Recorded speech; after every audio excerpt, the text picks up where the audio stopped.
Saudi আরব, তুরস্ক এবং পাকিস্তানের মধ্যে স্বাক্ষরিত নতুন নিরাপত্তা চুক্তিকে স্বাগত জানিয়েছেন মার্কিন প্রেসিডেন্ট ডোনাল্ড ট্রাম্প। এই আঞ্চলিক ত্রিপক্ষীয় চুক্তিকে ইতিবাচক পদক্ষেপ হিসেবে আখ্যা দিয়েছেন তিনি ট্রুথ সোশ্যাল প্ল্যাটফর্মে লিখেছেন, এটা দেখে খুব খুশি যে সৌদি আরব, তুরস্ক এবং পাকিস্তান সম্প্রতি এবং মক্কা যৌথ প্রতিরক্ষা চুক্তিতে স্বাক্ষর করেছে। তিনি লিখেছেন, এটি দেখায় যে মধ্যপ্রাচ্য কীভাবে একত্রিত হচ্ছে এবং দেশগুলো অবশেষে আরও অর্থপূর্ণ উপায়ে নিজেদের রক্ষা করতে সক্ষম হবে। তিনি এটিকে একটি বড়, সাহসী, গুরুত্বপূর্ণ পদক্ষেপ বলে অভিহিত করেছেন।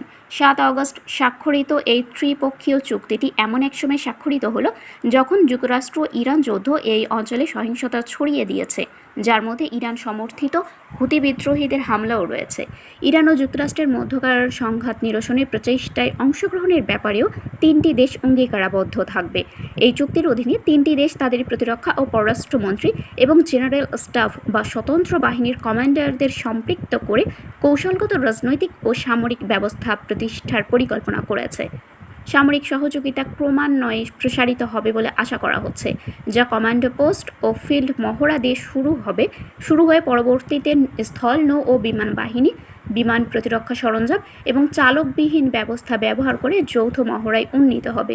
সৌদি আরব, যার গুরুত্বপূর্ণ অবকাঠামো ও তেল স্থাপনাগুলো ইরানের যুদ্ধের অংশ হিসেবে আক্রমণের শিকার হয়েছে, তারা তাদের প্রতিরক্ষা অংশীদারিত্বে বৈচিত্র্য আনার চেষ্টা করছে। সেপ্টেম্বরে পাকিস্তান ও সৌদি আরব একটি পারস্পরিক প্রতিরক্ষা চুক্তি স্বাক্ষর করে, যেখানে যে কোনো একটি দেশের ওপর আক্রমণকে উভয় দেশের ওপর আক্রমণ হিসেবে সংজ্ঞায়িত করা হয়েছে। গাজা নিয়ে তুরস্ক ও ইসরায়েলের মধ্যে ক্রমবর্ধমান উত্তেজনা এবং ইরান ও লেবাননের যুদ্ধসহ অন্যান্য আঞ্চলিক সংঘাতের প্রেক্ষাপটে এই চুক্তিটি স্বাক্ষরিত হলো।